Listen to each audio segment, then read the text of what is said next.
Welcome, age of vintage society. John Gilbert's scandalous affairs with femme fatales like Greta Garbo and Marlene Dietrich gave him the nickname the Great Lover, but his deplorable treatment at the hands of Hollywood's power brokers left him with another, Hollywood's unhappiest man. Gilbert's meteoric soar to superstardom included beautiful bombshells, bad bosses and booze. Why was John Gilbert destroyed by his first Talkie? Make sure to watch the video until the end and leave your thoughts in the comments. If you are new here, join our wonderful community by subscribing to the Age of Vintage channel. John Gilbert, the Great Lover. Charming and classically handsome. A background on scandals and censorship in the film industry of the early 1920s, just as John Gilbert is becoming successful, first at Fox and later at MGM. For a decade during the silent movie era, Gilbert was one of the biggest box office stars. He was the most profitable actor, inheriting the mantle of the Great Lover with the passing of Rudolph Valentino. He was among the world's most recognizable actors during the silent era. The Big Parade in 1925, directed by King Vidor, was his first hit. Erich von Stroheim's The Merry Widow that same year and Todd Browning's 1927 The Show continued to pack theatres with swooning female fans. Today, more than 80% of silent cinema is considered lost forever. Some films were claimed by the flammable and unstable film stock of the day. Others were, once upon a time, thought to be worth less than the cost of keeping them. Yet, miraculously, unique copies of celebrated films previously thought lost are occasionally found and restored to delight a new generation. Bartley's The Magnificent joins Monte Cristo as two resurrected classics, both top-of-the-line productions starring John Gilbert, one of the most handsome, passionate and popular stars of the 1920s. Gilbert was a great lover off-screen as well. His affair with Hollywood's leading ladies such as Laurette Taylor, Barbara Lamar, Lupe Velez, Leela Lee, Bebe Daniels were all well documented, but his most publicised amour was the love of his life, Greta Garbo, to whom he proposed 3 times. A dramatic and interesting personality, Gilbert served as one of the primary inspirations for the character of George Valentin in the Academy Award-winning movie The Artist. Many myths have developed around the larger-than-life star in the 80 years since his untimely death. At the height of his fame, he was making $250,000 a picture, with a 6-picture deal signed with MGM. Gilbert was astonished at his fame. He said, "Everywhere I hear whispers and gasps in acknowledgment of my presence. The whole thing became too fantastic for me to comprehend. Acting, the very thing I had been fighting and ridiculing for 7 years, had brought me success, riches and renown. I was a great motion picture artist. Well, I'll be damned." At the apex of his career, John Gilbert was a movie superstar, the leading male actor at MGM Studios, and an acclaimed screen lover. He reached stardom in 1924, aged 28, but his stardom faded in 1930 after his first 2 disastrous talkies. But why? Gilbert was born John Cecil Pringle in 1897 in Logan, Utah, to parents who were actors and perpetually on the road, alternately dragging the son with them or leaving him behind in various schools. He lived a childhood of mistreatment and neglect that would haunt him well into his Hollywood years. His father was completely absent, while his impulsive actress mother claimed she never wanted him in the first place. When the family finally moved to California, Gilbert was sent to the Hitchcock Military Academy in San Rafael. He worked brief stints as a rubber goods salesman in San Francisco and a stage manager in a stock company in Spokane. His entree into showbiz was by playing extra roles at the Thomas Ince Studios in 1915 for $2 a day. He slowly moved through the ranks to bigger roles, working for studios like KB and Triangle, and also learned to write and direct movies, churning them out under the name Jack Gilbert. He went to Hollywood to find his fortune. It probably wasn't at all what he was expecting. Gilbert got his start as a mere background talent, making a measly paycheck in the process. In fact, it was this extra small salary that led Gilbert to make a horrible decision. While working in the background of sets, Gilbert met and fell head over heels for Olivia Burwell.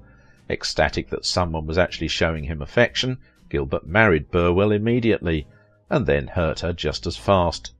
The money coming in from Hollywood simply wasn't enough to support two people, so Gilbert sent his new wife packing back to her hometown, with a promise to send for her once he'd finally made it.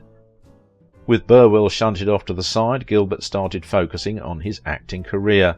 He landed his first leading role in 1917's Princess of the Dark, a tragic romance where Gilbert played a hunchback in love with a blind girl.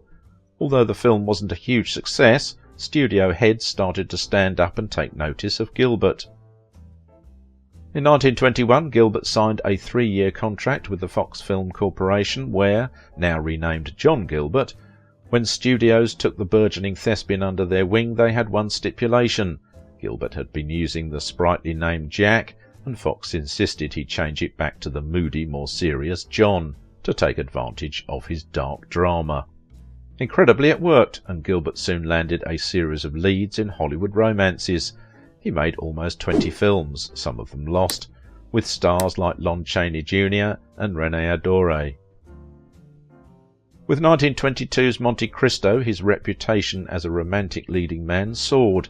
Now that Gilbert had finally made it on the silver screen, he had a promise to fulfill to his long-lost wife Olivia. Instead, he dealt her a cruel betrayal. Rather than reunite with his lawful companion, Gilbert fell in passionate lust with his co-star, the sultry starlet Latrice Joy. With Olivia Burwell miles away, Gilbert took Latrice Joy down to Tijuana, Mexico to make it official in one of the city's infamous quickie weddings. Yes, you read that right, Gilbert actually tied the knot with his second wife when he already had a first wife, making him officially a bigamist. Gilbert may have risked it all to marry Latrice Joy, but there was a rotten core at the centre of their relationship. Gilbert was intensely jealous of the popular Joy and couldn't stand the fact that her star was rising faster than his, not to mention the fact that she had a much bigger salary.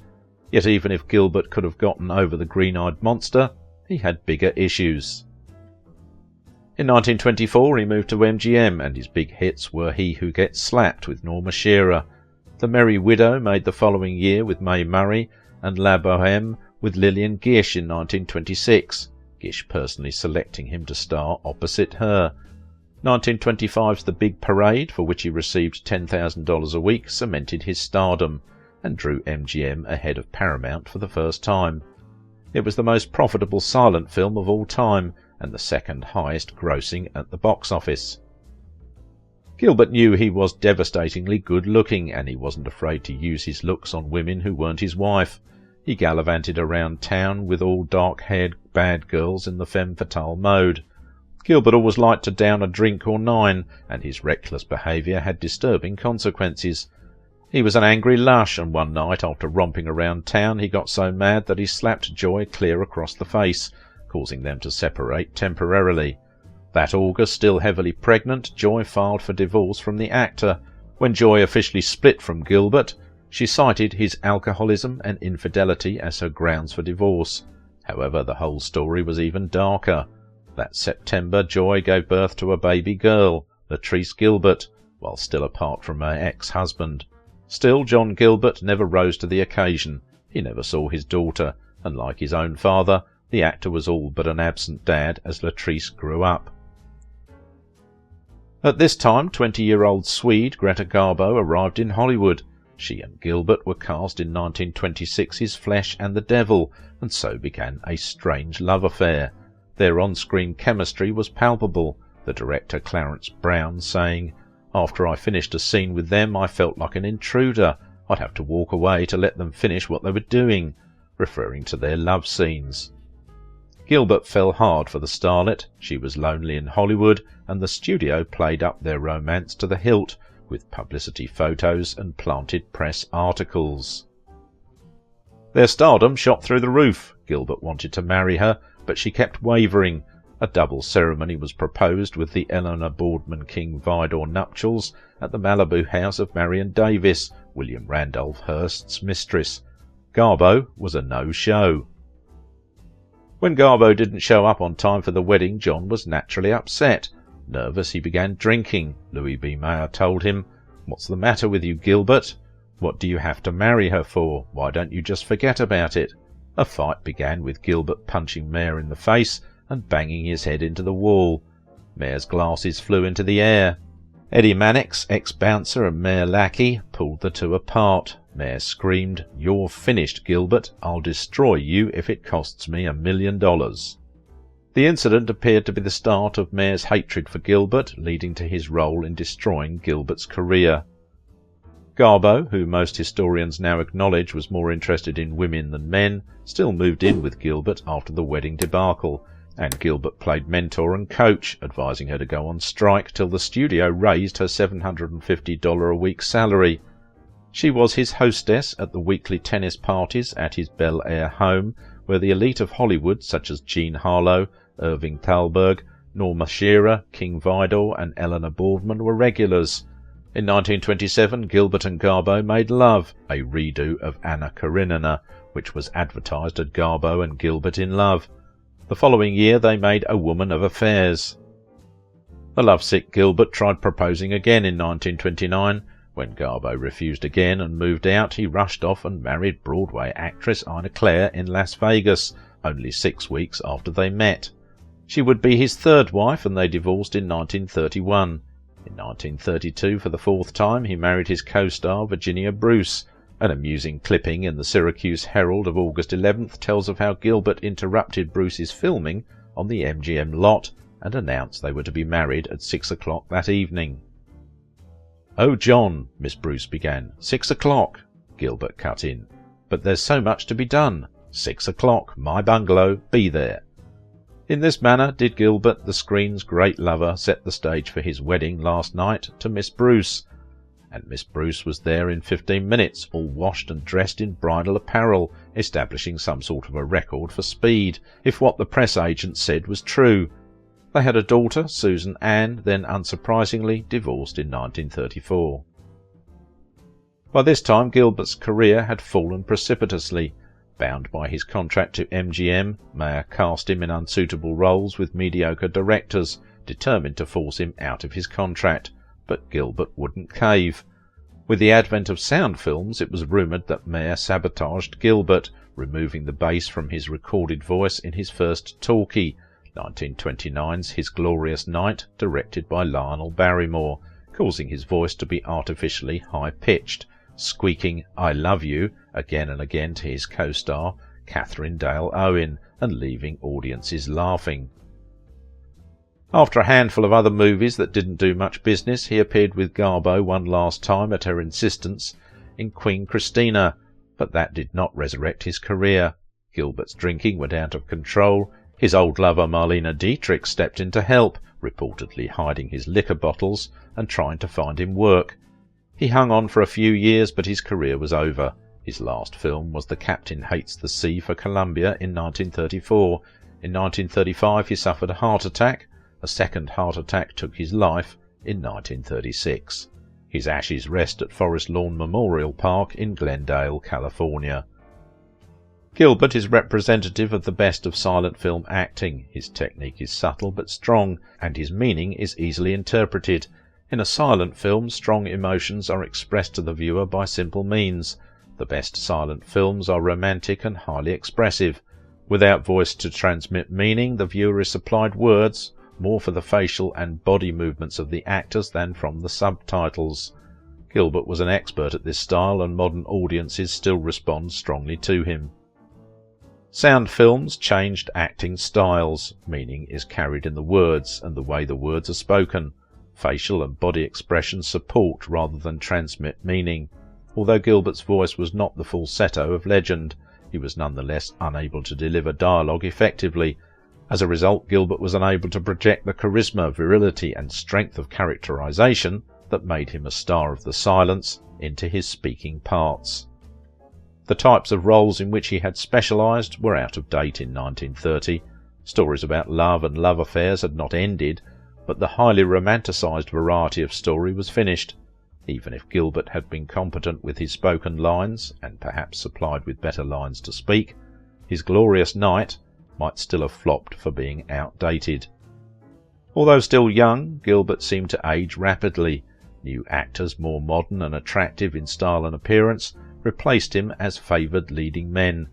Greta Garbo extended Gilbert an olive branch with his final role in a major film, Queen Christina, yet Gilbert hardly rises to the challenge.